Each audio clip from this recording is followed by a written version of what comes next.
स्वागत है आप सभी का हमारे इस वीडियो में, जहां पर हम स्टार्ट किए हैं क्लास 10th की सीरीज, जिसमें हम जितने भी मॉडल पेपर हो सकते हैं उस चैप्टर से रिलेटेड वो हम तैयार करवा रहे हैं। ठीक, यहां पर हम बात कर रहे हैं, आपको कुछ 40 क्वेश्चन आपको बताया जाएगा, जो कोशिश रहेगी हमारी कि इस वीडियो से आपका 4-5 नंबर का क्वेश्चन फंस जाए। ठीक, और आप इसे लास्ट तक देखिएगा, और अगर आपके लिए थोड़ा सा भी हेल्पफुल हो, आपके लिए उपयोगी हो, तो आप इसे ज़रूर शेयर कीजिएगा। आशा करते हैं आप सब ठीक होंगे। ठीक, और इसी के साथ अपनी पढ़ाई को आगे बढ़ाने के लिए हम इस वीडियो को स्टार्ट करते हैं। ठीक, तो पहला हम बात करेंगे, जो हमारा पहला प्रश्न होता है। ठीक, पहले प्रश्न में है कि अनुकूल परिस्थितियों के दौरान अमीबा प्रजनन करता है। ठीक, तो अगर आपने क्वेश्चन पढ़ लिया है तो इसका आप जवाब दीजिए कि अनुकूल परिस्थितियों के दौरान अमीबा प्रजनन करता है, यानी अमीबा कौन सा प्रजनन करता है। क्या वो एक से अधिक विखंडन करता है, क्या वो बाइनरी विखंडन करता है, क्या वह मुकुलन से द्वारा होता है, क्या वह विखंडन के द्वारा होता है।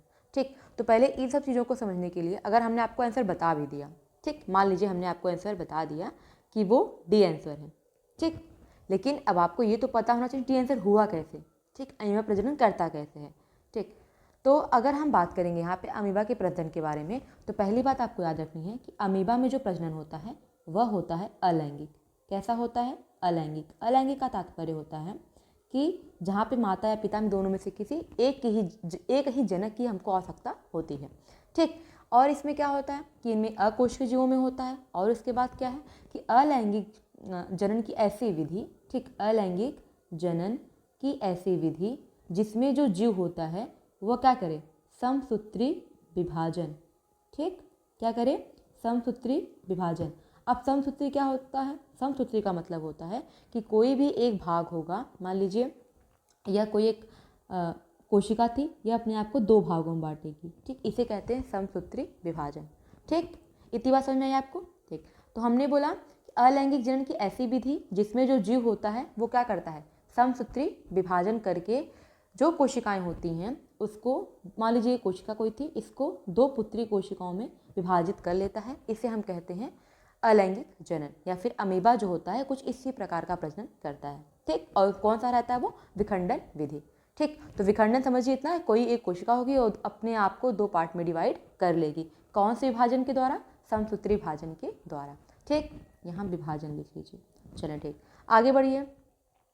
आगे आपका क्वेश्चन है कि प्रजनन की एक विशेषता जो अमीबा, ईस्ट और स्पाइरोगायरा में आम है वह यह है कि कौन कौन सी ऐसी विशेषताएं हैं जो अमीबा में पाई जाती है, ईस्ट में पाई जाती है और स्पाइरोगायरा में भी पाई जाती है। तो आप बताइए, क्या वे अलैंगिक रूप से प्रजनन करते हैं? मतलब जितने भी आपको नाम यहाँ पे दिखाए गए हैं, क्या वो अलैंगिक रूप से प्रजनन करते हैं, या फिर आपका बोला है कि वे सभी एक कोशिकीय होते हैं, या फिर वे केवल यौन रूप से प्रजनन करते हैं, या फिर वे सभी बहुकोशिकीय होते हैं? चलिए बताएं, सब में क्या कॉमन है? ठीक, सभी चीज़ों में क्या चीज़ें कॉमन है? तो आपने अगर अमीबा में देखा, अमीबा तो हमने पहले ही देखा कि इसमें क्या होता है? अलैंगिक रूप से प्रजनन करता है। उसके बाद हमने देखा ईस्ट में भी क्या होता है? अलैंगिक रूप से प्रजनन होता है। स्पाइरोगायरा में भी क्या होता है? अलैंगिक रूप से प्रजनन होता है। तो हम जाएंगे ऑप्शन ए के साथ। ठीक, तो सेकंड क्वेश्चन का आपका ऑप्शन कौन सा है? ए है। ठीक, बात समझ में आ गई?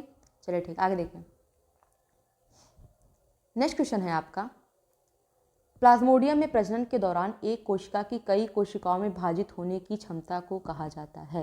यानी कोई एक कोशिका है जो कई कोशिकाओं में विभाजित होने की क्षमता रखता है, उसे हम क्या कहते हैं?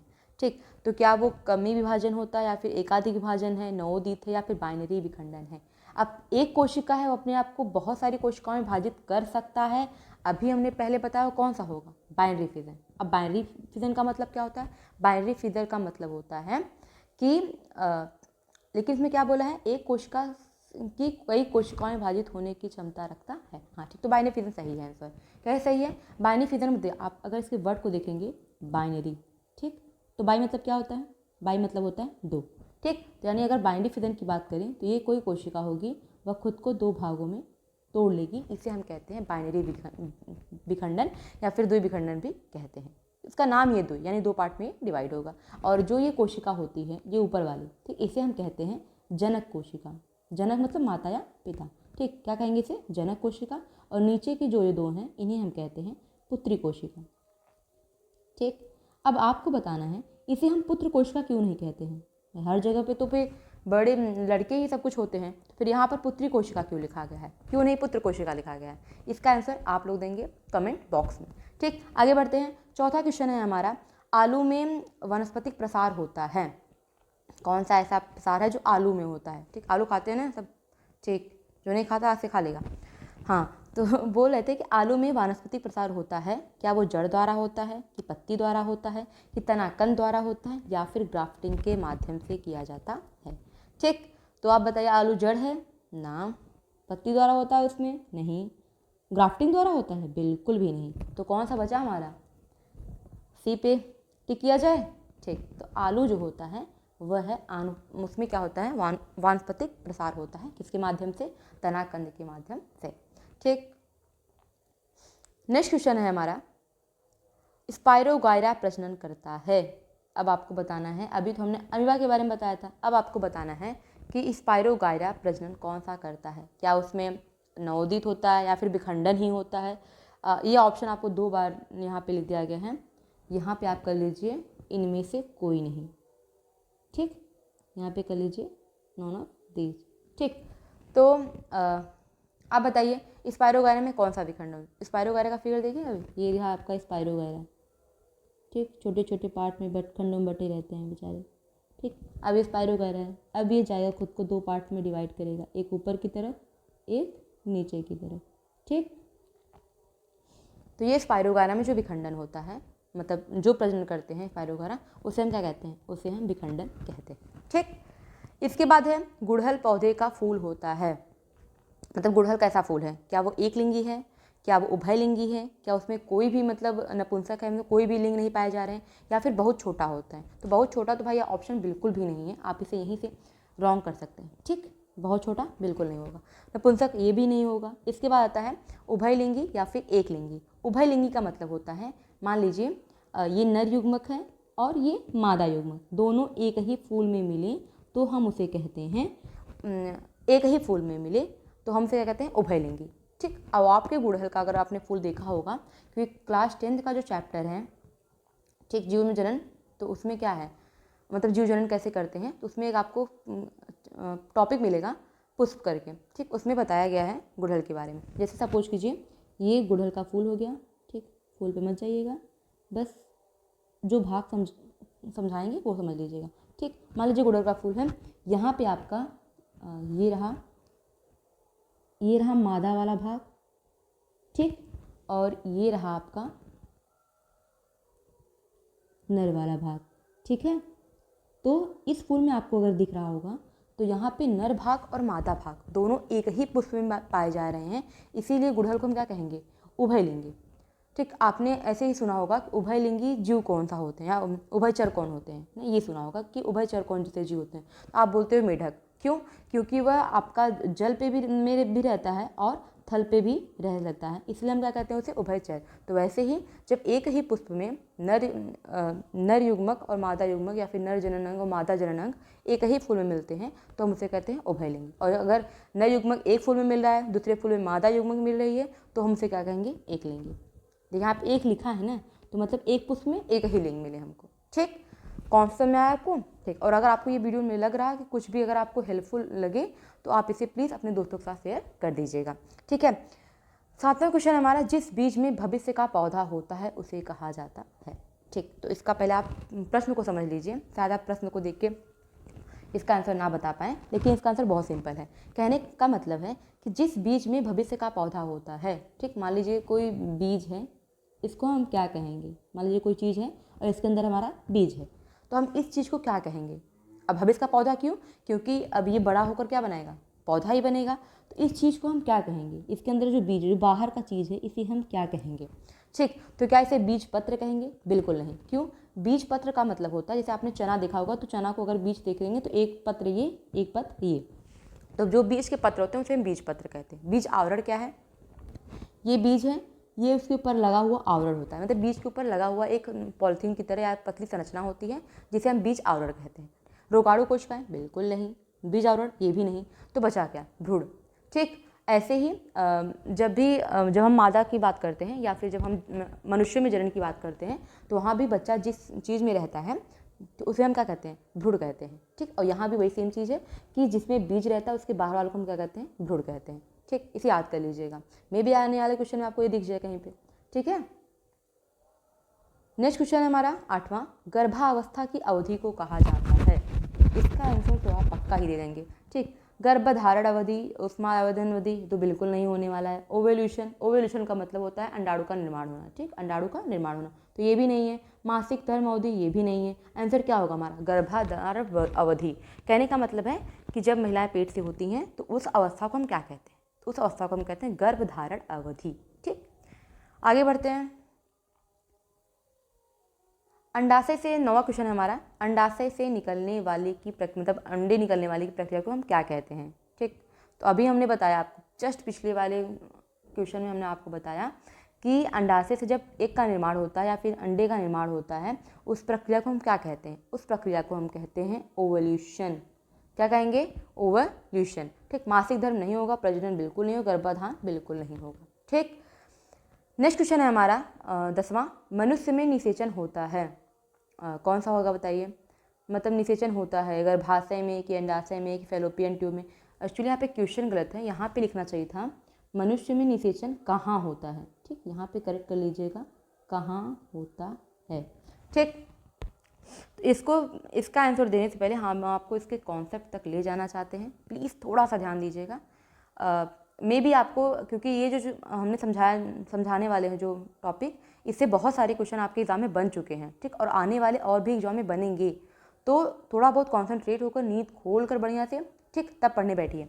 हाँ, तो हम बोल रहे थे कि निषेचन, ठीक, यहाँ पे ये रहा मादा जनन अंग। ठीक, और ये नहीं कि हम इसको पहले ही बता रहे हैं। ठीक, ऑलरेडी हमने इसको पहले भी वीडियो में बना के इसको समझाया हुआ है। ठीक, ये हुआ मादा जनन अंग। ठीक, ये हमारा गर्भाशय है, गर्भाशय। ये है फैलोपियन नली, फैलोपियन नली। ठीक, ये है हमारा झिल्ली, ये अंडाशय है। ठीक, और सेम चीज़ इधर भी होगा, इधर भी अंडाशय होगा। ये आपका झिल्ली है, ये आपका फैलोपियन नली है। ठीक है, और यहाँ पे गर्भाशय ग्रीवा जाएगा। ठीक, और इधर क्या हो जाएगा, योनि हो जाएगी। ठीक, तो बोला है कि मनुष्य में निषेचन कहाँ होता है। अब आप यहाँ पे बताइए कि ये रहे शुक्राणु। ठीक, शुक्राणु यहाँ पे गर्भाशय ग्रीवा से, योनि से होकर कहाँ पहुँचे हैं, गर्भाशय में पहुँच चुके हैं। ठीक, अब ये कुछ इस तरफ जाएंगे, कुछ यहाँ जाएंगे, कुछ यहाँ जाएंगे, और कुछ यहीं गोल गोल घूमते रह जाएंगे। ठीक, एक सेकेंड पहले फिगर यहाँ पे क्लियर, नाम आपको सबके याद हो गया ना। ठीक, बीच में क्या है, गर्भाशय है। ये क्या है, ये पूरा भाग आपका अंडाशय है। ठीक, इसके बाद ये झिल्ली हो गया, ये फैलोपियन नली हो गई। ठीक, इसको हम यहाँ से मिटा देते हैं, तब आपको समझ में आएगा। ठीक, ये मिट गया, चले, ठीक, सब मिट गया। ठीक, चलें, तो ये रहा शुक्राणु। ये इधर भी जा सकता है, इधर भी जा सकता है, ऊपर भी जा सकता है, और यहाँ भी रह सकता है। लेकिन वो शुक्राणु में मान लीजिए ओवल्यूशन क्या था, यहाँ अंडाशय था, इससे अंडाणु का निर्माण होना। तो इधर हम बना दे रहे हैं, ये अंडाशय था, यहाँ पे अंडाणु का निर्माण हुआ। ठीक, इसे हम प्रक्रिया क्या कहते हैं, ओवल्यूशन बोले थे। ठीक, तो यहाँ पे जब एग आया, ठीक, ये एग है, और यहाँ से शुक्राणु चलकर आया, यहाँ बहुत सारे शुक्राणु आके लग जाएंगे, लाखों की संख्याओं में शुक्राणु आते हैं, लेकिन वही अंड कोशिका तक पहुँच पाएंगे जिनमें क्षमता ज़्यादा होती है। तो मान लीजिए एक पे यहाँ पहुँचा, तो वही पूछा है इस क्वेश्चन में कि वो निषेचन होता कहाँ पे है, किस जगह पे निषेचन होता है। ठीक है, तो निषेचन आपका फैलोपियन नली में होता है, और ये रिपीटेड क्वेश्चन है, आप बस इतना समझ लीजिए कि बहुत बार एग्जाम में पूछे गए हैं। ठीक, तो आपको बस इतना याद रखना है कि जो मनुष्य होते हैं उनमें निषेचन कहाँ होता है, उनमें निषेचन फैलोपियन ट्यूब यानी फैलोपियन नली में होता है, और इसी को हम अंडवाहिनी के नाम से भी जानते हैं, अंडवाहिनियाँ। ठीक, तो मे भी आपसे फैलोपियन नली ऑप्शन में दिया रहे, या फैलोपियन ट्यूब दिया रहे, या फिर आपको अंडवाहिनियाँ ऑप्शन में भी मिल सकता है। नेक्स्ट है हमारा क्वेश्चन 11, मनुष्यों में भ्रूण को माँ के रक्त से एक विशेष ऊतक की मदद से पोषण मिलता है। अब भाई बच्चा तो है पेट में, उसको चाहिए पोषण, तो उसको पोषण कहाँ से मिलता है, उसका नाम क्या है। ठीक है, तो क्या वो बिल्ली से? भाई बिल्ली तो बिल्कुल नहीं होगा, ठीक है। गर्भाशय से? नहीं। गर्भ में? बिल्कुल नहीं। बचा क्या? बचा हमारा प्लेसेंटा, ठीक। तो ऑप्शन ए को टिक किया जाए और ये हमारा ऑप्शन बिल्कुल सही है, ठीक। प्लेसेंटा एक ऐसा माध्यम है जिसके माध्यम से माँ और बच्चे मतलब दो जीव एक साथ कनेक्ट रहते हैं, ठीक। किस लिए? क्योंकि माँ जो पोषण प्राप्त करती है वही को प्राप्त कौन करेगा? वही बच्चा पोषण प्राप्त करता है। और जो भी चीज़ें शरीर से बाहर यानी जो भी उत्सर्जित पदार्थ होते हैं उनको भी शरीर से बाहर अगर भ्रूण से निकालना है तो वो कहाँ से निकलेगा? प्लेसेंटा के माध्यम से ही निकलेगा, ठीक। तो यानी ऑक्सीजन की आपूर्ति, कार्बन ऑक्सीजन को लेना, कार्बन डाइऑक्साइड को बाहर निकालना, ये सब चीज़ें कहाँ से होती हैं? प्लेसेंटा के माध्यम से होती हैं। फिर बोला है गर्भ निरोधक की निम्नलिखित में से कौन सी विधि यौन संचारित रोगों से बचाती है, ठीक। तो कौन कौन सी ऐसी विधि हैं जो यौन संचारित रोगों से आपको बचा रही हैं, ठीक। तो वो कौन कौन सी हैं? देखिए, सर्जरी है, कंडोम है, कॉपर टी है, ओरल गोलियां हैं, ठीक है। तो किस ऑप्शन के साथ आप जाना चाहेंगे? ठीक, हम तो जा रहे हैं भाई कॉपर टी के साथ, आप किसके साथ जाना चाह रहे हैं? ठीक, सर्जरी ना, ये भी नहीं, कॉपर टी बचाती हैं। यहाँ पे थोड़ा सा कंफ्यूजन लग रहा है आप लोगों को ना, ओरल गोलियां होंगी कि कॉपर टी होंगे, लेकिन हम आपको बता देंगे आंसर आपको क्या लिखना है, कॉपर टी, ठीक। इसका नाम कॉपर टी क्यों पड़ा? क्योंकि कॉपर का बना होता है और ये टी के आकार का होता है, जो क्या करता है, शुक्राणुओं को मादा के शरीर में जाने से रोकता है। इसे हल मत समझ लीजिएगा। नेक्स्ट क्वेश्चन है हमारा 1 सेकेंड, ठीक। नेक्स्ट क्वेश्चन हमारा, मानव पुरुषों में वृषण अंडकोश में स्थित होता है क्योंकि यह मदद करता है, ठीक। मानव पुरुषों में जो वृषण होता है वो अंडकोश में स्थित होता है क्योंकि यह मदद करता है संभोग की प्रक्रियाओं में, शुक्राणुओं का निर्माण करने में, युग्मकों का आसान स्थानांतरण में या फिर एस्ट्रोजन का स्राव करने में, ठीक। तो आपको यहाँ बताना है क्योंकि जो वृषण होते हैं वो किसका निर्माण करते हैं, ठीक। अब हम यहाँ पे किसकी बात करेंगे? नर जनन की, ठीक। तो वहाँ पे ये वृषण हो गया, एक साइड इधर वृषण होता है, ठीक, लगा हुआ, इसके ऊपर क्या होते हैं? अधिवृषण होते हैं, इस इधर होता है, इसके ऊपर क्या लगा होता है? अधिवृषण लगा होता है, ठीक। ये है वृषण जिसे आप इंग्लिश में कहते हो टेस्टिस, क्या कहते हैं? टेस्टिस। और इनसे किसका निर्माण होता है? इनसे निर्माण होता है शुक्राणुओं का, ठीक, जिसे हम कहते हैं स्पर्म, ठीक। क्या कहेंगे? स्पर्म। स्पर्म के बारे में आप कुछ चीज़ें जान लीजिए, जैसे स्पर्म का जो शरीर होता है वो 3 भागों में बटा होता है, ठीक। ये ऊपर एक भाग सर, इसके बाद नीचे एक भाग मध्य वाला, इसके बाद नीचे एक भाग पूंछ, ठीक। तो इसका शरीर 3 भागों में, ऊपर सिर, नीचे ये बीच वाला भाग मध्य, और ये पूंछ, ठीक। यहाँ इसकी ये क्या है? ये है ग्रीवा, क्या है? ग्रीवा, ठीक। इसका जो सर होता है इसमें पाया जाता है लाइसोसोम, क्या पाया जाता है? लाइसोसोम, ठीक। और यहाँ जो इसके मध्य वाला भाग है, यहाँ म से मध्य और म से माइटोकॉन्ड्रिया, क्या बोलेंगे? माइटोकॉन्ड्रिया, ठीक। माइटोकॉन्ड्रिया क्या करता है? माइटोकॉन्ड्रिया इसको ऊर्जा देने का कार्य करता है, ठीक है। और लाइसोम क्या काम करता है? लाइसोम काम करता है कोशिकाओं की झिल्ली को तोड़ने के लिए, ठीक। लाइसोम को हम लोग ऑलरेडी एक अन्य नाम से जानते हैं और आपको ये बताना है कि लाइसोम को हम किस अन्य नाम से जानते हैं, ठीक। कमेंट बॉक्स में जरूर बता दीजिएगा। चलिए ठीक है, आगे की ओर बढ़ते हैं। हाँ, पहले इसका आंसर तो बता दीजिए भाई, ठीक। मानव पुरुषों में वृषण अंडकोश में स्थित होता है क्योंकि यह मदद करता है शुक्राणुओं के निर्माण में। चलें अब आगे बढ़ें। पराग कणों को परागकोश से पुष्प के वर्तिकाग्र तक स्थानांतरित करने की प्रक्रिया को कहा जाता है। अब परागकोश कहाँ है, परागकण कहाँ है, पुष्प का वर्तिकाग्र कहाँ है, वो आपको हम बताने वाले हैं, ठीक। जैसे अभी पिछले जस्ट क्वेश्चन में हमने आपको बताया था कि ये कोई फूल है, ठीक, और ये क्या, ये किसका भाग था?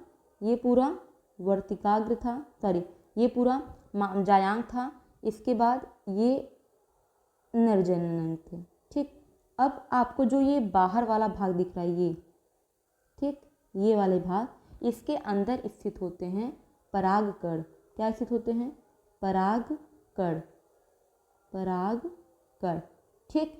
अब ये परागकण जो है परागकोश में है। अब इस परागकण को उड़कर कहाँ जाना है, इसको उड़कर जाना है वर्तिकाग्र पर, ठीक, तभी निषेचन पॉसिबल होगा, क्योंकि यहाँ पे मादा युग्मक है और ये परागकण को हम क्या कह सकते हैं, परागकण को हम नर युग्मक भी कहते हैं। क्या कहेंगे, नर युग्मक, ठीक। तो अब ये जो आप जायांग वाला भाग देख रहे हैं पूरा, ये जो ऊपर का भाग है ये वाला, ठीक, ये जो ऊपर सबसे ऊपर होता है, देखो यहीं पे नाम में अब बच्चों को दिक्कत होती है कि वो वर्तिका होगा कि वर्तिकाग्र होगा, ठीक। तो इसको पहला वाला जो होगा वो वर्तिकाग्र होगा, अग्र मतलब आगे वाला, ठीक। तो जो सबसे पहले आएगा वो क्या होगा, वर्तिकाग्र। इसके बाद जो ये बीच की नली वाला आपको भाग दिख रहा है इसे हम कहते हैं वर्तिका। क्या कहते हैं, वर्तिका। और ये जो नीचे वाला भाग है इसे हम कहते हैं अंडाशय, ठीक ठीक। तो ये कहाँ जाएगा, ये यहाँ से परागकण उड़ा परागकोश में होते और कहाँ गिरा, वर्तिकाग्र पर गिरा।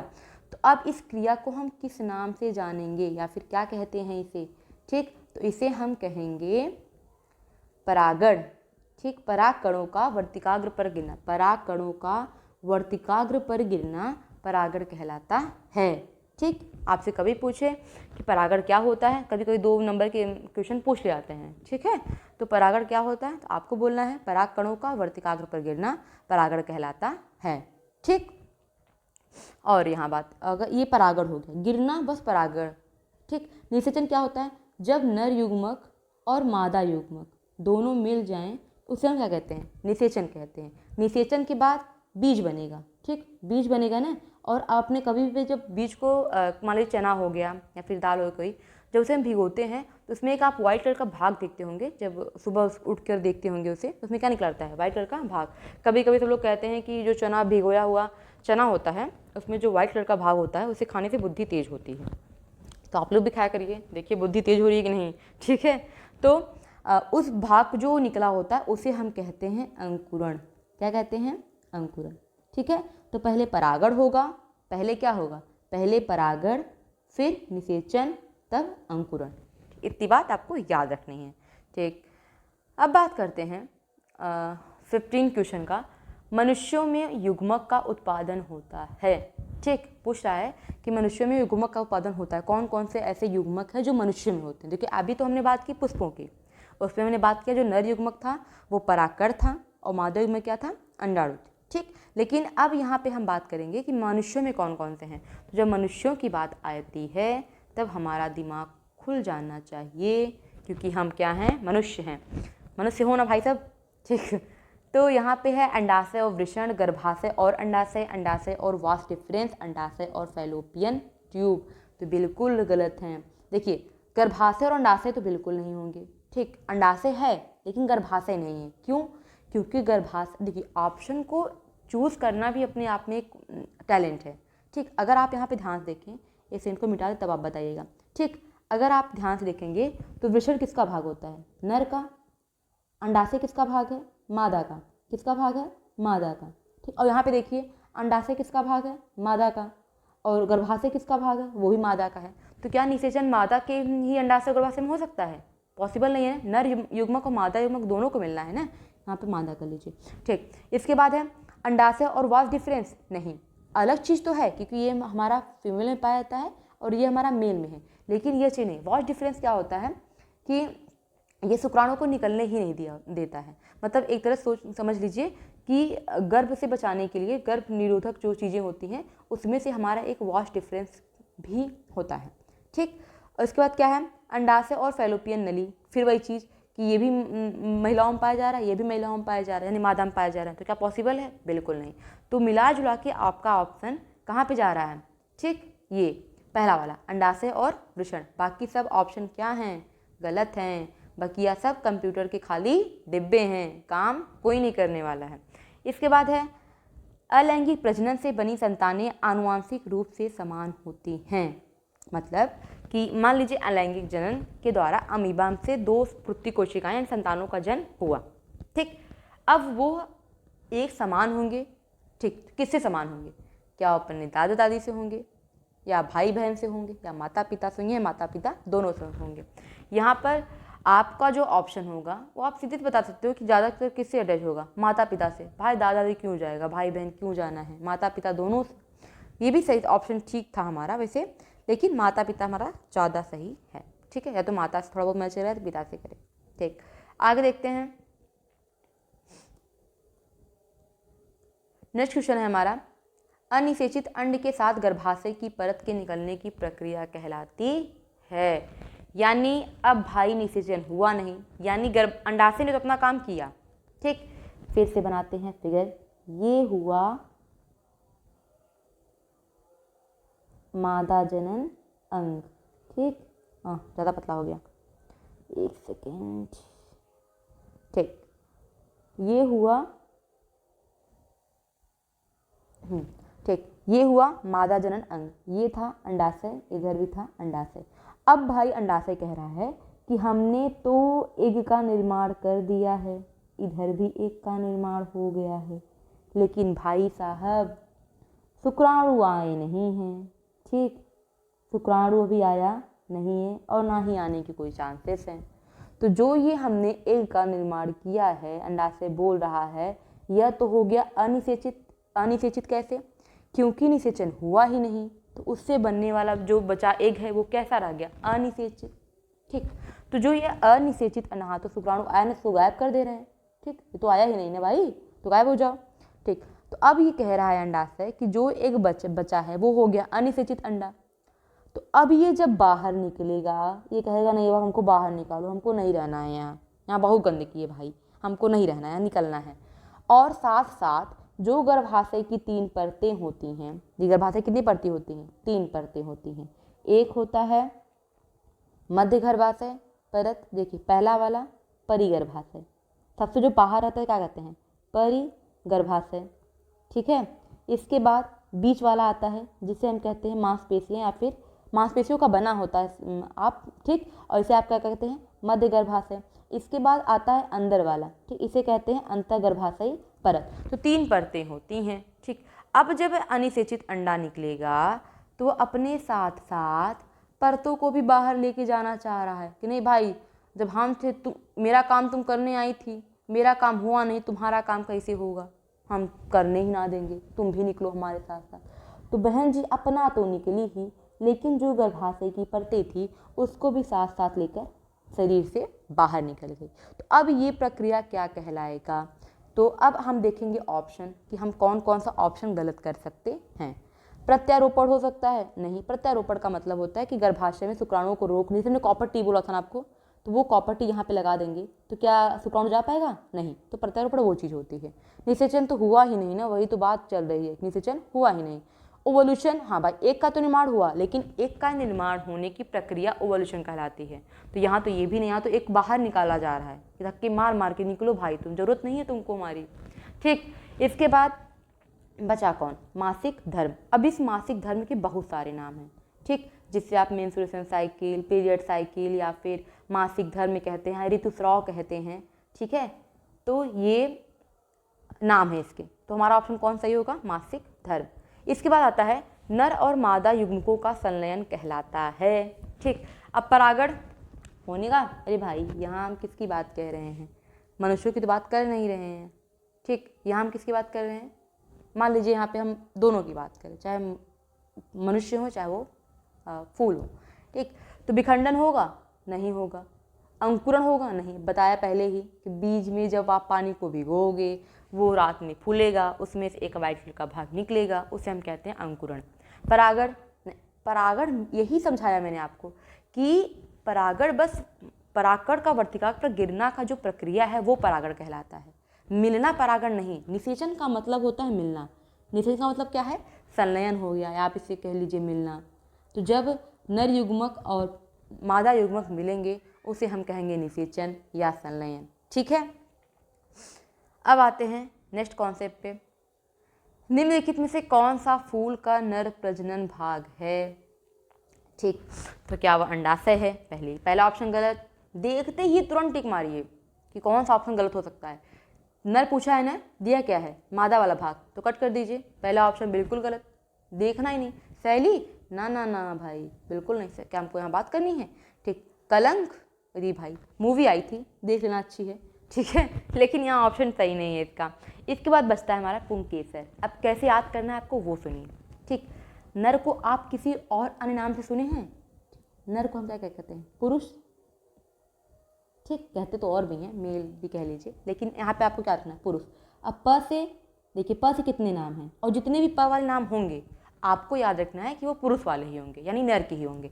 प से पुरुष हो गया, प से पुंकेसर हो गया, प से पुमंग हो गया, ठीक। एक सेकेंड, यहाँ पुमंग, ठीक, पूरा मिट गया। इसके बाद प से हमारा पराकोस हो गया, फिर प से क्या हुआ? परागकण हो गया। देखिए, एक वर्ड और इतने सारे काम। वैसे ही एक वीडियो और आपके बढ़ जाएंगे 5-6 नंबर आराम से, बिना नहीं कुछ लिखना नहीं है, टाइम वेस्ट नहीं होगा आपका, फटाक से आपको 5 नंबर मिल जाएंगे आसानी से, हंसते खेलते, ठीक है। तो ये इस वीडियो को आप जहाँ से मतलब जितना भी शेयर कर सकें उतना शेयर कर दीजिएगा अपने दोस्तों के साथ में, ठीक है। तो प से पुरुष, प से पुंकेसर, प से पुमंग, प से परागकोश, प से परागकण। तो बताइए प से है कि नहीं नाम? मिला ना? तो नर प्रजनन अंग में जो ये पुंकेसर है, ये क्या है? नर प्रजनन अंग है। एक और आपको कॉन्सेप्ट बताएं, ठीक। अगर आपसे यहीं पे पूछे कि जो हमारा पुंकेसर है यह किसकी इकाई है, तो हम आपको बता दे रहे हैं कि पुमंग की प्रत्येक इकाई को, पुमंग, ये भी क्वेश्चन बन सकता है आने वाले एग्जाम में, ठीक। पुमंग की प्रत्येक इकाई को पुंकेसर कहते हैं, ठीक। क्या कहेंगे? पुंकेसर कहते हैं, ठीक। तो जब भी आपसे पूछे पुमंग की प्रत्येक इकाई क्या कहते हैं? पुंकेसर कहते हैं। वैसे ही जायांग, ये तो पहला कॉन्सेप्ट हो गया आपका, ठीक। उसका पूछेगा जायांग की प्रत्येक इकाई को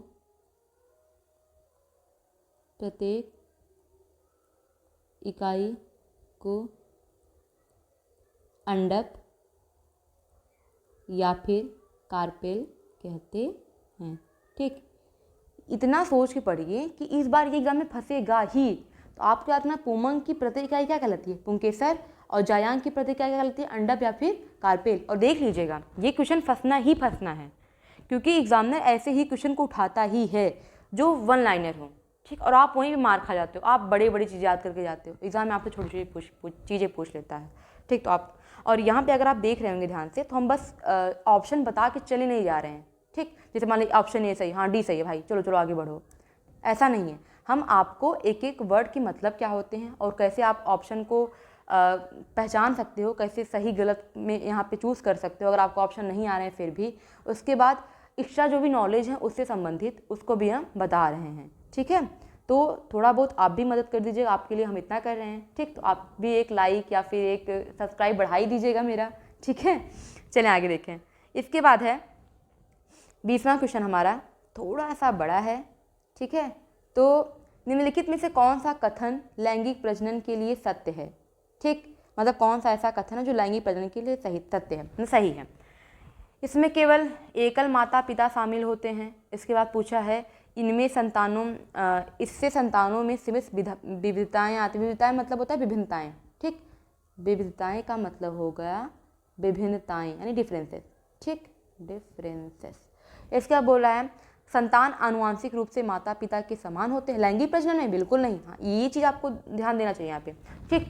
जैसे हम लोग में क्या है, मनुष्य में क्या होता है? लैंगिक प्रजनन, ठीक। तो क्या लैंगिक प्रजनन में आप, हम या फिर आपके बगल में जो बैठा है या आपके माता पिता या आपके दादाजी, आपके घर में सब लोग एकदम सेम है, एग्जैक्ट दिखते हैं? तो पहचानते कैसे हो भाई? हमको ये बता दो।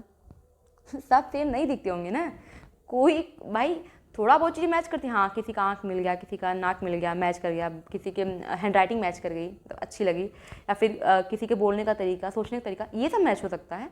अब ये बोला एग्जैक्ट सेम वही इंसान है, तो ये पॉसिबल नहीं है। तो आपको यहाँ ये भी बात का ध्यान रखना है कि जब हम लैंगिक प्रजनन की बात करेंगे तो वहाँ माता पिता से जो बच्चे होते एकदम समान नहीं होते हैं, ठीक। उनमें कुछ न कुछ विभिन्नताएँ पाई जाएंगी, ठीक है। इसके बाद हमारा लास्ट ऑप्शन है संतान को माता पिता दोनों से गुण विरासत में मिलते हैं, तो अलैंगिक प्रजनन में कौन सा सही आपको ये बताना है। क्या इसमें एकल माता पिता शामिल हैं?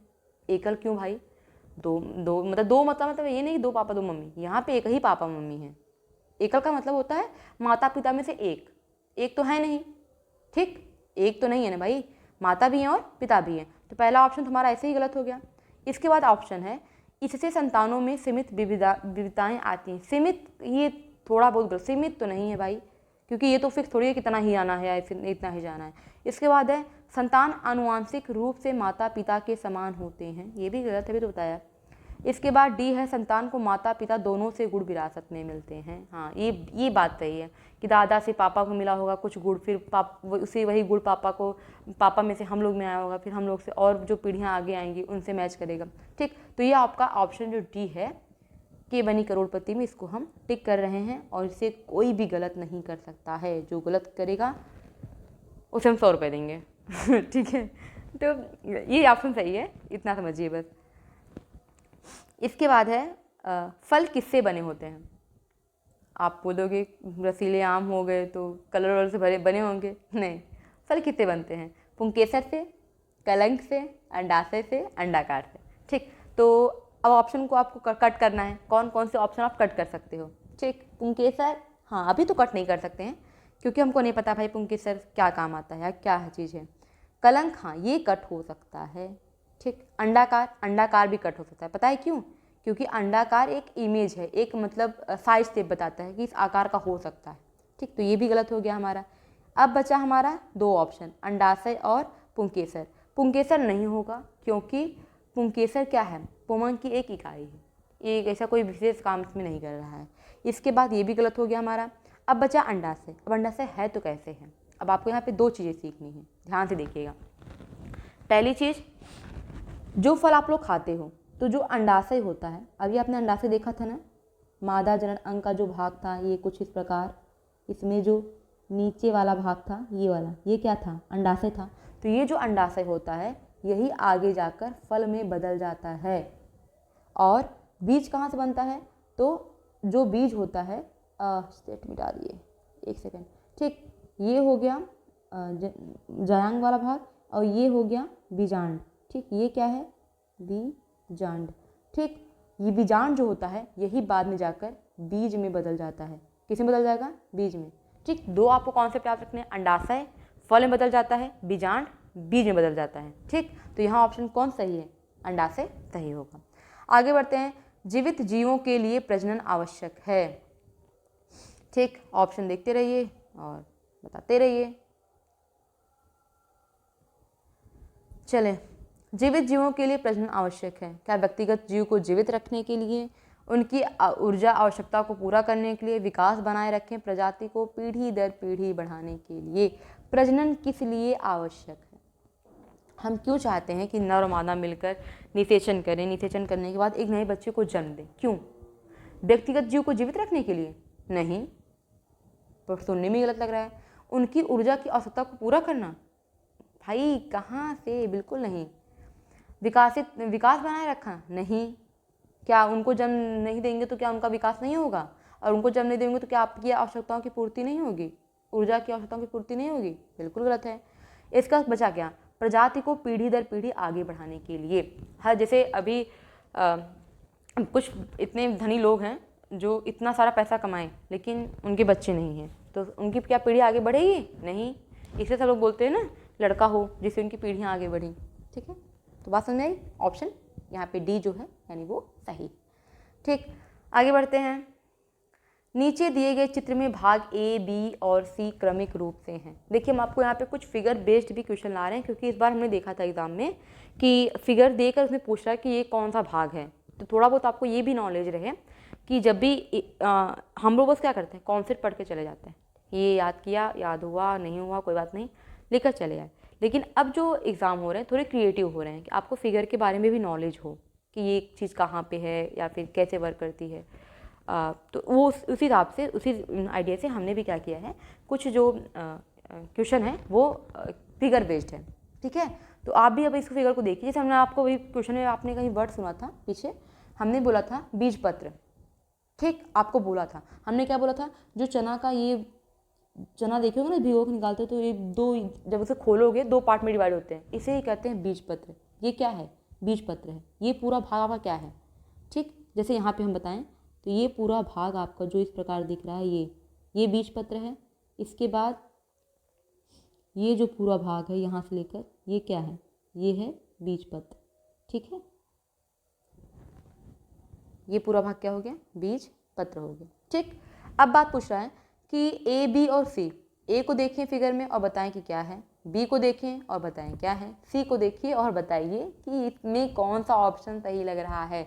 तो अगर आपने ध्यान दिया होगा तो हमने जो नाम बताया है आप वहीं से थोड़ा बहुत आंसर ढूंढ सकते हो।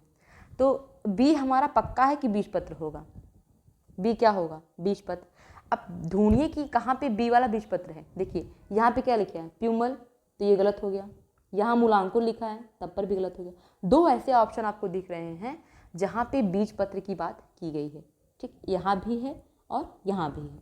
थोड़ा बहुत दोनों में, अब दोनों में देखना है कौन सा होगा।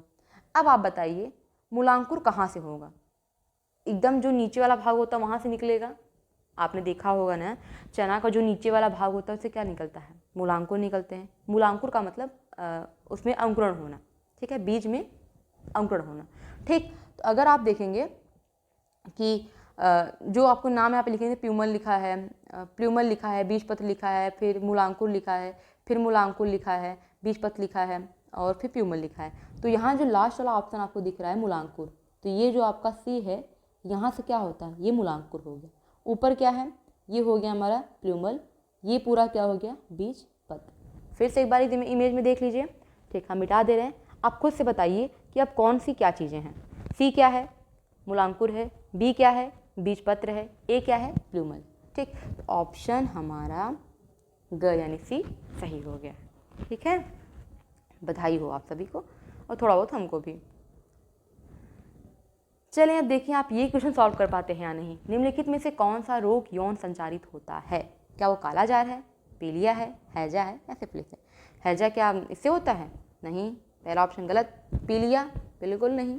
काला जार ना ना ना, क्या बचा, काला अजार नहीं है, काला जार है वो, सॉरी, ठीक, काला अजार नहीं है, काला जार है, ठीक, इसको मिटा दीजिए, ठीक। तो बचा क्या हमारा, सिफिलिस। सिफिलिस एक ऐसी बीमारी है जो यौन संचारित रोगों में आती है, ठीक। आईयूसीडी किसके लिए होता है, वानस्पतिक प्रसार के लिए, गर्भ निरोधक के लिए, प्रजनन क्षमता में वृद्धि के लिए, गर्भपात से बचाने के लिए, ठीक है।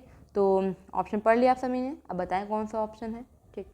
गर्भपात से बचाने का मतलब होता है कि बच्चे को जन्म देना। जैसे कुछ लोग होते हैं जो बच्चे को गिरा देते हैं, लेकिन बहुत सारे ऐसे लोग आज भी हैं जो बच्चे को जन्म देते हैं, चाहे उनके पिता ना रहें या फिर जो भी प्रॉब्लम्स रहती हैं, उसके बावजूद भी वो बच्चे को जन्म देते हैं। तो गर्भपात से बचाने के लिए क्या आईयूसीडी का उपयोग किया जाता है, तो ये ऑप्शन गलत है आपका, क्योंकि बचाना नहीं होता है। वानस्पतिक प्रसार के लिए भाई मनुष्यों का पढ़ रहे हैं, कहाँ ये आ गए तुम, ठीक। गर्भ निरोध के लिए, प्रजनन क्षमता में वृद्धि, ना ना बिल्कुल नहीं, ये भी गलत है। बचा क्या, गर्भ निरोध, यानी बच्चे को जन्म देना नहीं चाह रहे हैं, इसीलिए किसका उपयोग किए हैं, आईयूसीडी का फुल आईयूसीडी का उपयोग किया गया है। अब आपके लिए एक होमवर्क, विशेषकर उन सब भाईजनों को, जिन लड़के और लड़कियों को जो ये अभी तक एग्ज़ाम का उनको खबर नहीं है कि एग्ज़ाम होने भी वाले हैं, ठीक है। तो नींद से जागिए और पढ़िए बढ़िया से, ठीक है। आईयूसीडी का फुल फॉर्म, ये आपका होमवर्क है, आप हमें आईयूसीडी का फुल फॉर्म बताएंगे, ठीक है, फुल फॉर्म कमेंट बॉक्स में बता दीजिएगा। इसके बाद आता है हमारा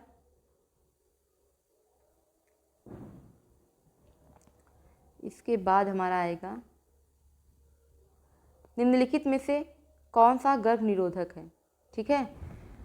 कॉपर टी है, कंडोम है, डायाफ्राम है, या ये सभी हैं, कि कौन कौन से ऐसे हैं जो गर्भ निरोधक में उपयोग किए जाते हैं। तो अगर हम बात करें निम्नलिखित में से कौन सा गर्भ निरोधक है, कॉपर टी है, अभी तो बताया था कुछ देर पहले, गर्भ निरोधक में काम आते हैं, ठीक है। तो ये ऑप्शन तो मे बी आपका सही जाए, एक सेकेंड, ठीक। कॉपर टी सही है, कंडोम ये भी सही है, डायाफ्राम ये भी, तो सब सही हो गया भाई, क्या काम किए तुम लोग, बड़ा तेज बता रहे हो, ठीक। तो ये क्या हो गए, सभी सही हैं, यानी कॉपर टी भी होता है, कंडोम भी होता है, डायाफ्राम भी होता है, ये सभी क्या हैं, गर्भ निरोधक में काम आते हैं। गर्भ निरोधक का मतलब होता है कि जो बच्चे को जन्म नहीं देना चाहते हैं, ठीक, या गर्भ नहीं करना चाहते हैं, वो उन बच्चे को जन्म ना देने के लिए बहुत सारे ऐसे टेक्निक है जिनका उपयोग किया जाता है, उसे हम कहते हैं गर्भ निरोधक। ठीक, बहुत सारी गोलियां भी आती हैं वैसे। इसके बाद है पुरुष जनन प्रणाली में शुक्राणु के परिवहन के लिए अंगों का सही क्रम है। ठीक, जो शुक्राणु होते हैं क्या करते हैं, मूव कर सकते हैं, क्योंकि इनमें क्या होती हैं, पूछें होती हैं। क्या होती हैं, पूछें। और एक भी पूछें होती हैं, ये अंडा है, इसमें पूछें हैं नहीं है, तो क्या ये होंगी, नहीं होंगी।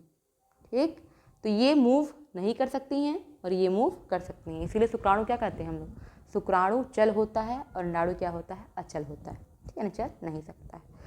तो पुरुष प्रजनन प्रणाली में शुक्राणु के परिवहन के लिए अंगों का सही क्रम है। पहले वो वृषण में जाएगा कि वास डिफरेंस में जाएगा, फिर मूत्रमार्ग में जाएगा, या फिर वृषण में जाएगा, मूत्रवाहिनियों में जाएगा, फिर मूत्रमार्ग में जाएगा, या फिर वृषण में जाएगा, मूत्रमार्ग में जाएगा, या फिर मूत्रवाहिनियों में जाएगा।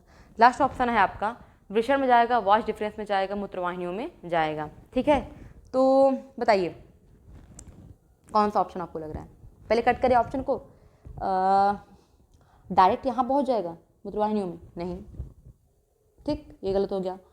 पहले मूत्रमार्ग में जाएगा फिर मूत्रवाहिनियों में, नहीं। खुद ही सोचिए, मूत्रवाहिनियाँ यूरिन को लाने का काम करती हैं और मूत्रमार्ग उनको शरीर से बाहर निकाल देता है, तो पहले शरीर से बाहर निकलेगा फिर वाहिनी में जाएगा, नहीं ना, तो ये भी ऑप्शन गलत हो गया आपका। इसके बाद है वृषण में जाएगा, फिर वॉस डिफरेंस में जाएगा, फिर मूत्रवाहिनियों में, नहीं। मूत्रवाहिनियों के बाद ही मूत्रमार्ग आएगा, इतना आपको ध्यान में रखना है। पहले वृषण में, फिर वॉस डिफरेंस में, फिर मूत्रवाहिनियों में, फिर पहले मूत्रमार्ग में, फिर क्या जाएगा, मूत्रवाहिनियों में जाएगा। ठीक, इतना है। तो इसके बाद अगर इन सब चीज़ों को हम देखें तो जो हमारा ऑप्शन ए लग रहा है ये हमको सही लग रहा है। ठीक, तो ऑप्शन ए आपका हो गया सही। ठीक, इसके बाद है एड्स एक घातक बीमारी है जो किसके कारण होती है, बताइए। एड्स किसके कारण होता है, पहले तो आप ये बताइए कि एड्स का फुल फॉर्म क्या होता है। एड्स का फुल फॉर्म क्या है, और कितने लोगों को पता है ये बात कि एड्स का फुल फॉर्म, उनको HIV का फुल फॉर्म पता है, क्योंकि 10th का आप एग्ज़ाम देने वाले हैं। और अगर आपको ये सब नहीं पता है तब तो भाई पहले 9th पढ़ लीजिए, तब 8th में तब जाइए, सॉरी कह रहे हैं 8th में जाइए, पहले आप 9th पढ़िए फिर आइए 10th में। ठीक है, चले हम बता देते हैं पहले एड्स का फुल फॉर्म। एड्स का फुल फॉर्म होता है एक्वायर्ड इम्यूनो डेफिशिएंसी सिंड्रोम। ठीक, जहाँ पे जो आपको ये सिंड्रोम वर्ड दिख रहा है इसका मतलब होता है रोगों का समूह। सिंड्रोम में क्या होता है, रोगों का समूह। ठीक है, ठीक, इसके आगे बढ़ें। हाँ, तो एड्स किस कारण होता है आपको बताना था। ठीक है, क्या वो प्रोटोजोआ के कारण होता है, नहीं। क्या कवक के माध्यम से होता है, नहीं। जीवाणु के माध्यम से, नहीं। यह वायरस के माध्यम से होता है। अब ये आपको बिना याद किए कैसे याद रहेगा ये भी एक लॉजिक है भाई, कि आपको बिना याद कैसे रहेगा कि एड्स है, क्योंकि एड्स किस कारण होता है, HIV के कारण। और HIV में लास्ट में क्या है, HIV का फुल फॉर्म भी होता है भाई, इसके लास्ट में जो भी है इसका फुल फॉर्म होता है वायरस। तो आपको ऐसे ही याद रहेगा कि एड्स जो होता है वह वायरस के कारण होता है। और वायरस को हिंदी में क्या कहते हैं, वायरस को हिंदी में कहते हैं विषाणु। ठीक है, ये रहा विषाणु। ठीक, इसके बाद है वह प्रक्रिया जिसमें एक महिला के डिंबवाहिनी के छोटे हिस्सों को सर्जिकल ऑपरेशन द्वारा कटे हुए सिरों को जोड़ दिया जाता है, क्या कहलाता है। ठीक, इनका कहने का मतलब है कि डिंबवाहिनी क्या है, डिंबवाहिनी मतलब फैलोपियन नली। मान लीजिए ये फैलोपियन नली है, ठीक, इसे फैलोपियन नली कह लीजिए, फैलोपियन ट्यूब कह लीजिए, अंडवाहिनियाँ कह लीजिए, या फिर डिंबवाहिनियाँ कह लीजिए, सब इन्हीं के नाम हैं। ठीक, एक इंसान 1000 नाम, सब इन्हीं के नाम हैं। अब कह रहा है कि इनको भाई काट दो, चलो काट दिए, काट कर दिए, पहले इसको मिटा दी। ठीक, ये क्या हुआ, इनको हम काट दिए बीच में से। अब कह रहा है काट तो दिए, अब इनको अलग अलग बांध दो, इनको अलग दो। तो अब हम इसे क्या कहेंगे, क्या कॉपर टी कहेंगे, नहीं। अभी बताया कॉपर टी गर्भाशय में लगाने वाली एक युक्ति है, एक टेक्निक। ठीक, तो ये गलत हो गया। ट्यूबेक्टॉमी कहेंगे, मे बी। पता है क्यों हमको ये लगा, क्योंकि इसमें देखो ट्यूब वर्ड है, और फैलोपियन ट्यूब में भी क्या आता है, ट्यूब वर्ड आता है। फुल फॉर्म देख लीजिए, ये रहा फैलोपियन नली कह लीजिए या फिर क्या कह लीजिए, ट्यूब। तो लास्ट में ट्यूब आ रहा है ना, इसी से हम कह रहे हैं हमको ये ऑप्शन थोड़ा बहुत लग रहा है कि ट्यूबोटॉमी होगा। पुरुष नसबंदी, अब भाई बात कर रहे हैं मादा की और लगाएंगे पुरुष पर, बिल्कुल नहीं। डायफ्राम होगा ना, डायफ्राम की अलग विधि होती है। तो बचा क्या ऑप्शन, बचा हमारा ऑप्शन ट्यूबेक्टॉमी। क्या ऑप्शन होगा, ट्यूबेक्टॉमी। ट्यूबेक्टॉमी के माध्यम से, अब इसमें होता क्या है, इसमें जो फैलोपियन नली होती है दोनों तरफ की, उनको काट कर अलग अलग हिस्से में जोड़ दिया जाता है, इसे हम कहते हैं ट्यूबेक्टॉमी। इतनी बात समझ में आई आपको? ठीक, अब आगे हमारा, जैसे हमने आपको बताया था कि हमने फिगर वाले भी क्वेश्चन कुछ लाए हैं, जिसके माध्यम से आप बहुत सारे और भी एक्स्ट्रा नॉलेज को जान सकते हैं। और बस यह एक सीरीज नहीं है कि आपको 40 क्वेश्चन कराए गए, अगर आप ध्यान से देखोगे तो आपको कम से कम 150 क्वेश्चन यहाँ पे तैयार कराए जा रहे हैं, ठीक है। और एक्स्ट्रा जो और भी नॉलेजेस हैं आपको दिए जा रहे हैं, फिगर के माध्यम से भी आपको सारी चीज़ें समझाई जा रही हैं, ठीक। तो अगर आप इसमें लिखा हुआ है छवि के फूल की संरचना को दर्शाती है, मतलब आपको इसमें कौन कौन सी चीज़ें इसमें लिखा हुआ है, बस आपको नाम बताने हैं कि इसमें क्या क्या चीज़ें हैं, ठीक है। तो यहाँ पे, ठीक, ये हमारा जो ऊपर का भाग है इसे हम कहते हैं वर्तिकाग्र। याद करने का तरीका है अग्र, वर्तिका के आगे वाला भाग क्या कहते हैं, वर्तिकाग्र कहते हैं। इसके बाद जो ये नीचे वाला भाग है, ठीक, हम यहाँ पे जहाँ पे नाम लिखा है वहीं पे लिखते हैं, ठीक, वरना गड़बड़ हो जाएगी, ठीक। तो पहला कहाँ है, ठीक ना, तो ये पूरा भाग है, ये पूरा भाग है जायांग का। जो चौथा नाम है ये है जायांग। तीसरा नाम है हमारा जो सबसे ऊपर है वो है वर्तिकाग्र। इसके बाद जो दूसरा नाम है वो है वर्तिका। यहाँ पे है आपका अंडाशय, क्या है, अंडाशय, ठीक है। इसके बाद देखेंगे पांचवा, जो ये पूरा भाग है किसका, पुंकेसर का। किसका भाग है, पुंकेसर का, ठीक है। इसका पांचवा भाग जो है परागकोश है, क्या है, परागकोश। और नीचे वाला जो भाग, छठवां भाग, आपको ये वाला जो भाग दिख रहा है, एक सेकेंड, ये वाला आपको जो भाग दिख रहा है ये वाला, ठीक, इसे कहते हैं हम लोग, इसे कहते हैं पूतंतु, ठीक है।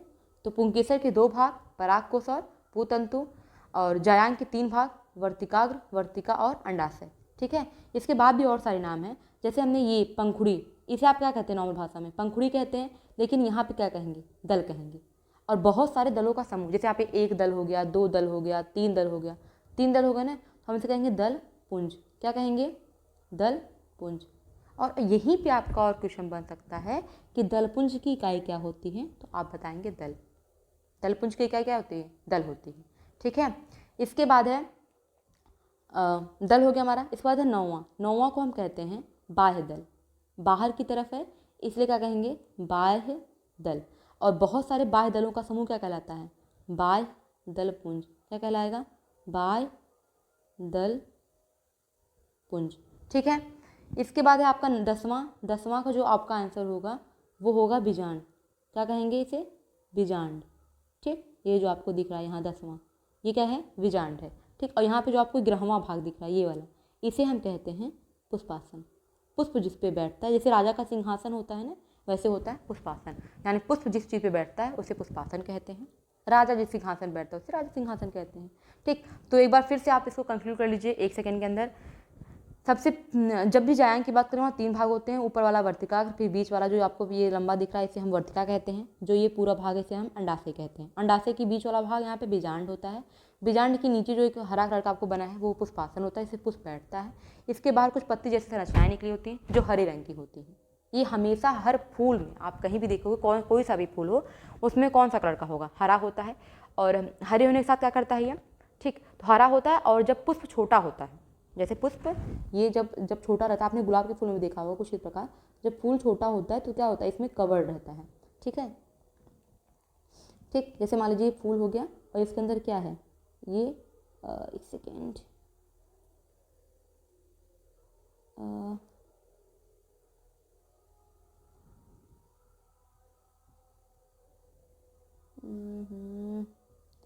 बस, ठीक ठीक ठीक ठीक। तो ये जो भाग होता है इसका, ये जो अंदर वाला भाग होता है ये मान लीजिए गुलाब हो गया, और ऊपर वाला जो हरा वाला भाग हो गया, ये क्या है, बाह्य दल पुंज। ये क्या है, बाह्य दल पुंज। तो बाह्य दल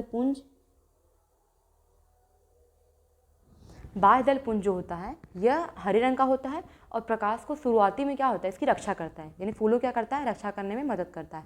दल क्या होता है, दल है जो, ये आपको जब भी पुष्प देखेंगे तो उसमें क्या होता है, बहुत सारे कलर का आपको दिखाई देता है, मतलब जितने भी फूल होंगे वो अलग अलग रंग का आपको दिखाई देगा। ठीक है, इतनी बात समझ में आई। ये पूरा समझ लीजिए आपको कॉन्सेप्ट मिला, और यही अंडाशय है, यही अंडाशय है जो बाद में किसी बदल गया, जो बाद में बदल गया फल में।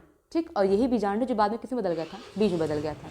ठीक, तो ये पूरा जो भी इससे जो चैप्टर संबंधित है, जो भी क्वेश्चन बनते हैं, वो हमने आपको इसमें कवर करा दिया। समझ लीजिए आप अगर इस वीडियो को पढ़ लिए तो आपने पूरा चैप्टर पढ़ लिया।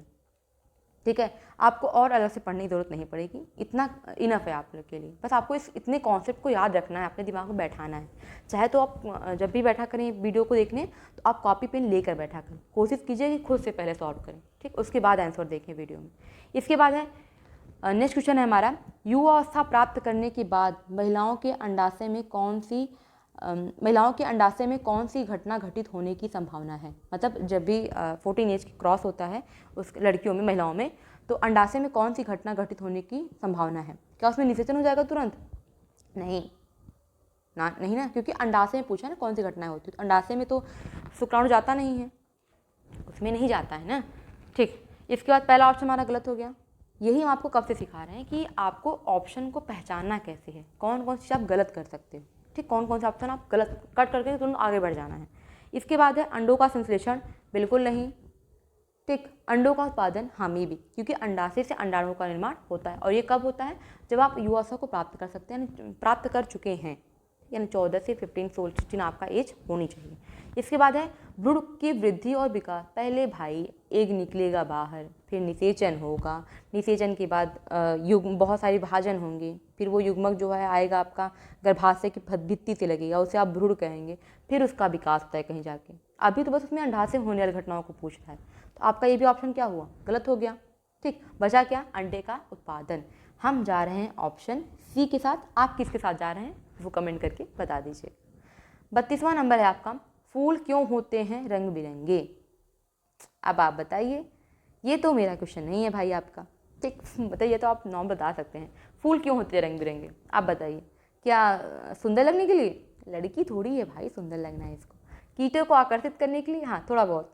ठीक, क्योंकि ये आपके वर्क में लिख सकते हो, जब दल हेडिंग डालोगे। ठीक, तो उसमें आप लिख सकते हो कीटों को आकर्षित करने का भी काम कौन करता है, दल करता है, दलपुंज करता है। धूप के कारण, अच्छा धूप के कारण कब बदल रहा है। ठीक, इच्छाधारी नागिन है क्या कि रंग बदल रहे हैं अपने, बार बार रूप बदल रहा है, सॉरी, इनमें से कोई नहीं, ना कुछ न कुछ तो होगा ही, हम लाएंगे, भारत वाले हैं। ठीक है, तो कीटों को आकर्षित करने के लिए आपका ऑप्शन ही वाला सही होता है। ठीक है, और यहाँ पे आपको एक और बात बतानी है, पुष्प के होते हैं 4 भाग। कितने होते हैं? 4 भाग। पहला होता है आपका पुमंग, दूसरा होता है आपका जायांग, तीसरा होता है आपका दल, और चौथा होता है आपका बाह्यदल। ठीक है, चलें अब ये पूछिए हम आपसे क्वेश्चन, बाह्यदल कौन से कलर का होता है? तुरंत ऑप्शन आना चाहिए, हरे रंग का होता है, बाहर की तरफ होता है, हरे रंग का होता है। किस काम में आता है? रक्षा करने के लिए। दल किस कलर का होता है? रंगीन होता है, बहुत सारे कलर, जितने फूल आप दुनिया में देखेंगे उतने कलर के आप दल को देखेंगे। ठीक है, किस काम में आता है? अभी तो बताया, कीटों को आकर्षित करने के लिए। जायांग किसका भाग है? महिला का या पुरुष का? ठीक, महिला का। पुमंग किसका भाग है? पुरुष का। पु से मतलब प से पुमंग, प से पुंकेसर, प से परागकण, प से परागकोश, और प से बताइए भाई, मतलब पुमंग के तो भागी हो गए। चले ठीक, आगे है नेक्स्ट क्वेश्चन हमारा, एक फूल के कितने भाग होते हैं? देखिए काम आ गया ना, इसीलिए कहते हैं ध्यान से पढ़ा करिए। देखिए आ गया ना क्वेश्चन, फूल के कितने भाग होते हैं? क्या 3 बताए हैं अभी को? नहीं, गलत। 2 बताए हैं? नहीं। 5 बताए हैं? नहीं। कितने होंगे? आपका ऑप्शन सही होगा 4। ठीक, फूल के कितने भाग होते हैं? 4 भाग होते हैं। आपके लिए बहुत ज़्यादा मेहनत हो रही है, आप भी थोड़ा बहुत हमारी हेल्प करिएगा ज़रूर। ठीक है, बस एक लाइक और एक सब्सक्राइब। एक फूल के नर भागों को क्या कहते हैं? ठीक, एक जो फूल का नर वाला भाग है उसे आप क्या कहेंगे? क्या पुंकेसर कहेंगे, क्या स्त्री केसर कहेंगे, पंखुड़ियाँ कहेंगे, या फिर कोई नहीं? देखिए एक क्वेश्चन और, पंखुड़ियाँ का कोई भी लिंग नहीं होता, ना वो नर है ना वो मादा है। ठीक, पंखुड़ियों कोई भी नहीं होगा, ना वो नर है ना वो मादा है, दोनों में नहीं आएगा। स्त्री केसर चूंकि हमारा किसका भाग होता है? मादा का भाग होता है, तो ऑप्शन यहाँ भी गलत हो गया। पुंकेसर बताया नर भाग, अरे भाई प से पुरुष, अभी तो बताया खुद, तो पुंकेसर हमारा सही हो जाता है। ठीक है, इसके आगे है, एक फूल में कितने स्त्री केसर होते हैं? एक होते हैं, दो होते हैं, तीन होते हैं, या फिर चार होते हैं? स्त्री के समझ में आ रहा है ना? स्त्री केसर मतलब स्त्री यानी महिला यानी जायांक। ठीक है, तो क्या कितने स्त्री केसर हैं जायांक में? बताइए फटाफट, एक है, दो है, तीन है कि चार है? सबका मालिक एक, ए पे टिक करें, बताइए। हम तो भाई सबके मालिक एक पे भरोसा करते हैं, हम जाएंगे एक के साथ। तो स्त्री केसर की संख्या कितनी होती है? एक होती है। इसके बाद है, पंखुड़ियाँ नर है या मादा? बताएं बताएं, अभी बताया था, पंखुड़ियाँ नर है या मादा? नर है ना जी, मादा है बिल्कुल नहीं, नहीं है, कुछ ना कुछ तो होगा, हम भारत वाले हैं। ठीक है, तो ना ही नर है ना ही मादा है, पंखुड़ियों की कोई भी लिंग नहीं है, ना वो नर है ना वो मादा है। इसके बाद आता है हमारा क्वेश्चन, सबसे वजन वाला फूल कौन सा होता है? अब सोचिए, इतना बड़ा सा चीज, ठीक है, हाँ इतना बड़ा, जितना भारी होगा उतना ज़्यादा बड़ा होगा, तो यहाँ पे ये भी क्वेश्चन बन सकता है, सबसे बड़ा फूल कौन सा है या फिर सबसे वजन वाला फूल कौन सा है? तो आपका आंसर तो आने वाला है नहीं, क्योंकि आपको अभी पता नहीं है, हम बताएंगे उसके बाद आपको याद रखना है। नाम थोड़ा खिलाड़ी वाला है, हम आपको याद करवा देंगे। ठीक, रैफ्लेसिया। ठीक, सबसे बड़ा मतलब वजन वाला फूल कौन सा है? रैफ्लेसिया, लेसिया। ठीक, रैफ्लेसिया अर्नोल्डी, बहुत अनाड़ी है हमारा वजन वाला फूल। ठीक, तो क्या बोलेंगे? रैफ्लेसिया अर्नोल्डी। इसके बाद है, सबसे छोटा फूल कौन सा होता है? ठीक, तो आप भेड़िए से याद कर सकते हैं, उल्फ से। उल्फ क्या कहता है? भेड़िया ना। ठीक, तो ये हो गया भाई उल्फिया, सबसे छोटा फूल उल्फिया, सबसे बड़ा फूल रैफ्लेसिया अर्नोल्डी। फिर से, सबसे बड़ा वाला फूल रैफ्लेसिया अर्नोल्डी, जितना बड़ा नाम उतना बड़ा वजन होगा इसका, उतना बड़ा होगा, रैफ्लेसिया अर्नोल्डी। सबसे छोटा फूल कौन सा है? उल्फिया। ठीक, इसके बाद है, पुष्प का कौन सा भाग बीज का निर्माण करता है? सोचिए सोचिए, बताया गया है, आपको बताना चाहिए उसका, इसका आंसर तो आप ही लोग देंगे। बताएं, पुष्प का कौन सा भाग बीज का निर्माण करता है? क्या पुंकेसर करता है, पुमंग करता है, जायांग करता है, कौन करता है? बीजांड करता है? ऑप्शन दे क्या? ना ना। ठीक, देखिए बीज है ना, याद कर लीजिए, बीजांड से, यहाँ भी बीज है भाई, देखो ध्यान से, आंखें हैं कि आलू हैं? बीज है ना, यहाँ भी बीज है, तो बीज का निर्माण कहाँ से हो रहा है? बीजांड से हो रहा है। ठीक, याद रहेगा? हाँ, अब याद, डांट खाए ना, अब याद रहे। इसके बाद हमारा लास्ट क्वेश्चन, और यहाँ पे हमारा वीडियो हो जाएगा ख़त्म। ठीक है, तो पुष्प में जनन कैसे होता है? अब आप ये कॉन्सेप्ट के साथ आपका ये पूरा चैप्टर ख़त्म हो जाना है। ठीक है, तो एक एक चीज़ बहुत आराम से समझिएगा। ठीक है, पुष्प में जनन कैसे होता है? जनन का मतलब आप समझ गए ना, कि नर और मादा का मिलना। इसके बाद है हमारा, पहले नर युग्मक, अब नर युग्मक क्या था बताओ ना? नर युग्मक परागकण था, मादा युग्मक क्या था? अंडाणु था। नर युग्मक और मादा युग्मक पहले मिलेंगे। ठीक, मिला दो भैया, पहले मिला दो इन लोगों को, ये बंधन हम नहीं टूटेगा। ठीक है, तो ये मिल गए, नर युग्मक और मादा युग्मक पहले मिलेंगे। अब इस मिलने को हम क्या कहते थे? इस मिलन को हम कहते थे निषेचन। क्या कहते थे? निषेचन। ठीक है, अब इस निषेचन के बाद, अब जो एग था वो कैसा हो जाएगा? निषेचित एग हो जाएगा। निषेचित अंड कोशिका का निर्माण कर लेगा, यानी निषेचित हो जाएगा अंडा, निषेचित अंड कोशिका का निर्माण हो जाएगा। ठीक है, इसके बाद निषेचित अंड कोशिका जो होता है वो, उसमें उसके बाद क्या होगा? बीजांड में विकसित क्या होगा? अभी पिछला क्वेश्चन था ना, बीजांड में क्या विकसित होगा? बीजांड में विकसित होगा बीज। अब इस बीज में क्या होगा? अंकुरण होगा। ठीक है, अंकुरण हुआ। अब अंकुरण के बाद इसमें छोटे पौधे होंगे, छोटे पौधे का निर्माण होगा। फिर छोटे पौधे में पत्तियाँ निकलेंगी, फिर फोटोसिंथेसिस क्रियाएं सब होंगी, फिर क्या बन जाएगा, एक बड़ा सा पौधा बन जाएगा। ये रहा पौधा।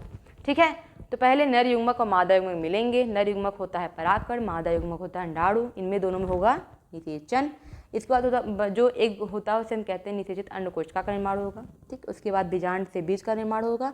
बीज में होगा अंकुरण, फिर अंकुरण के बाद छोटे पौधे बनेंगे, छोटे पौधे फिर वो बड़े पौधे में कन्वर्ट हो जाएंगे। तो अगर आपको ये वीडियो अच्छा लगा हो, समझ में आया हो, थोड़ा बहुत आपको लग रहा हो कि इससे नंबर में मिल जाएंगे, तो इस वीडियो को ज़रूर से शेयर कर दीजिएगा। ठीक है, और चैनल को सब्सक्राइब कर लीजिएगा। और अगर आपको इसका चाहिए नोट्स, तो बहुत सारे टॉपिक्स ऐसे हैं जिसका नोट्स आपको यहाँ मिल जाएंगे।